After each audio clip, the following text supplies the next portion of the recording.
Vos pensées ont fait de vous ce que vous êtes, et elles feront de vous ce que vous deviendrez à partir d'aujourd'hui, nous dit l'auteure américaine Catherine Ponder. Vous pensez peut-être qu'il s'agit là d'une déclaration d'intention, d'une simple croyance. Pourtant, il n'en est rien. Nos pensées nous fabriquent jusque dans nos cellules. C'est la thèse du grand chercheur américain Bruce Lipton. Et je vous présente aujourd'hui son livre best-seller, Biologie des croyances.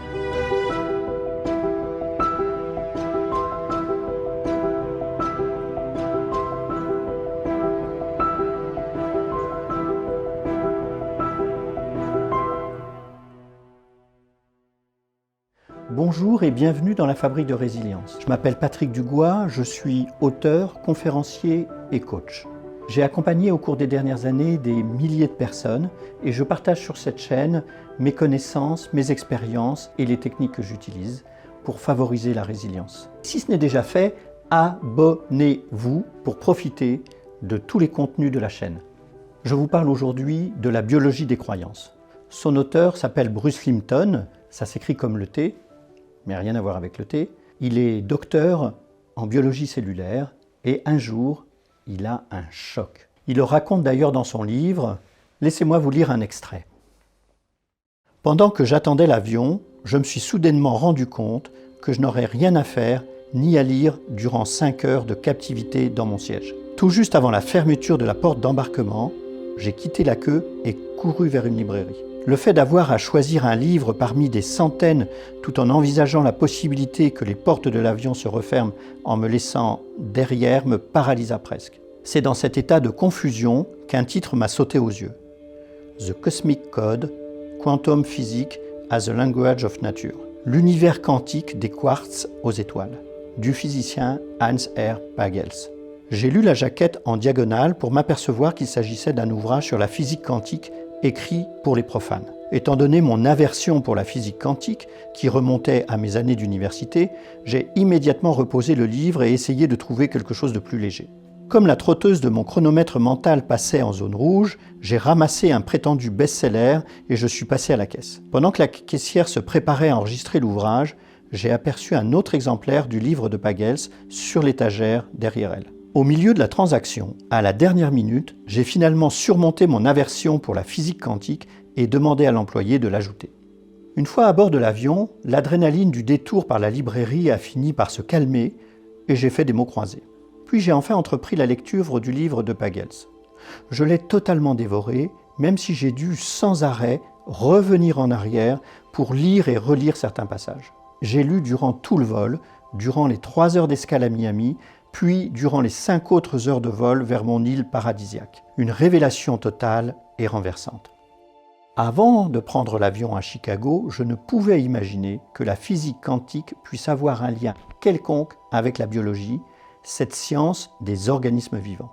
Quand l'avion a atterri au paradis, j'étais intellectuellement sous le choc. Je venais de prendre conscience que la physique quantique est bel et bien liée à la biologie, et que les biologistes commettent une erreur scientifique scandaleuse en ignorant ces lois.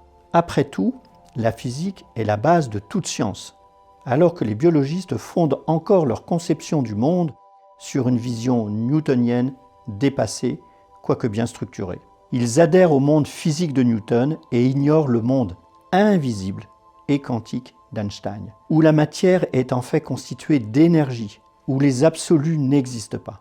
Au niveau atomique, la matière n'existe même pas avec certitude. Elle a seulement tendance à exister. Toutes mes certitudes sur la biologie et la physique venaient de voler en éclats. J'aime particulièrement cet extrait pour plusieurs raisons. D'abord parce que cet extrait montre combien une seule rencontre avec un livre peut changer un parcours personnel ou un parcours de chercheur. Ensuite parce que l'on comprend dans cet extrait combien Bruce Lipton, d'un coup, a un choc simplement en prenant conscience de ce qu'est la matière et des conséquences que ça peut avoir sur les relations entre le corps et l'esprit. Je ne vais pas vous résumer ce livre qui est assez dense, qui fait référence à beaucoup de recherches, mais je voudrais simplement vous présenter quelques grandes idées qui vous seront utiles et qui vont vous permettre de voir autrement votre corps et le monde autour de vous. La première grande idée, c'est que Bruce Lipton insiste sur l'idée que la vieille idée de Descartes de séparer le corps de l'esprit ne tient plus aujourd'hui avec la physique quantique et avec la biologie cellulaire. Il montre clairement dans ce livre à quel point les deux sont entremêlés. Deuxième idée importante, il montre à quel point on a longtemps cru que chacun d'entre nous était le résultat finalement d'une programmation et de notre ADN, et de l'ADN contenu dans l'ensemble de nos cellules. En réalité, et on le sait aussi avec ce qu'on appelle l'épigénétique, c'est-à-dire la science de l'interaction des corps avec l'environnement, c'est qu'il existe effectivement des programmes dans nos gènes, mais certains programmes vont s'activer dans certains environnements ou ne pas s'activer. La troisième idée que nous présente Bruce Lipton, c'est qu'au fond, l'ensemble de nos cellules ont un extérieur, un environnement, et que notre pensée, c'est finalement un extérieur à nos cellules. Ça veut dire quoi? Ça veut dire, et il insiste beaucoup, et une grande partie du livre est consacrée à ça, que nos pensées vont influencer la manière dont l'ensemble de nos gènes vont s'activer ou ne pas s'activer. Il cite de multiples exemples et de recherches. Il insiste par exemple particulièrement sur un effet que vous connaissez probablement qui s'appelle l'effet placebo. On sait par exemple lorsqu'un enfant est malade ou a le sentiment d'être malade qu'il suffit parfois de lui donner un verre d'eau avec un peu de sucre en lui expliquant qu'il y a dedans un médicament pour que l'enfant se sente nettement mieux. C'est ce qu'on appelle l'effet placebo. Cet effet placebo aujourd'hui fait l'objet de multiples recherches et on sait que dans les médicaments, une grande partie de l'effet des médicaments est lié à l'effet placebo, c'est-à-dire au fait de prendre des médicaments et donc à la croyance que la personne a dans l'effet du médicament. C'est pour ça que son livre s'appelle Biologie des croyances. Il montre bien que ce sont les croyances que nous avons sur nous-mêmes, sur notre corps, sur l'extérieur, qui vont définir comment nos cellules vont mettre en œuvre ou pas certains effets des gènes.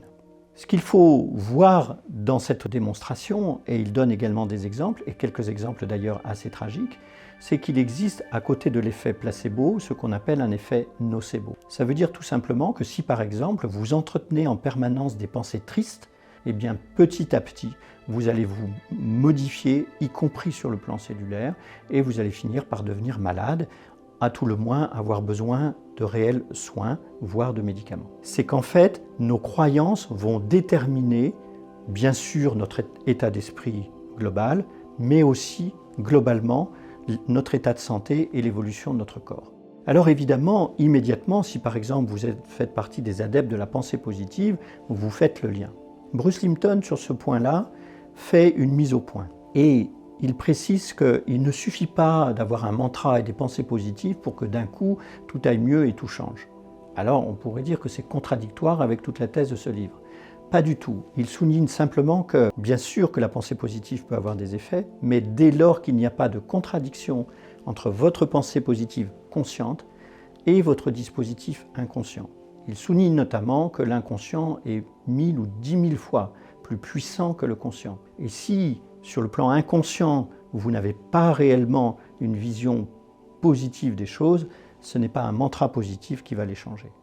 Ce point-là est important parce qu'il nous rend plus lucides et évite qu'on génère des attentes complètement irrationnelles. Je voudrais terminer en soulignant deux pépites que j'ai trouvées particulièrement intéressantes dans cet ouvrage. La première des pépites, c'est une recherche qui a été réalisée par Irving Kirsch et qui montre que 80% des effets des antidépresseurs sont en fait des effets placebo. La deuxième pépite que je trouve absolument extraordinaire, il dit la chose suivante: nos pensées consomment autant d'énergie qu'un marathon. Vous avez bien entendu, nos pensées consomment autant d'énergie qu'un marathon. Qu'est-ce que ça veut dire? Ça veut dire que dès lors que vous commencez à travailler en méditation, à réduire votre débat intérieur, vos pensées et à vous calmer, eh bien tout simplement vous allez faire monter votre énergie parce que nos pensées consomment beaucoup. Voilà, n'hésitez pas à lire ce livre, portez-vous bien et à très bientôt dans la série Les livres de la résilience.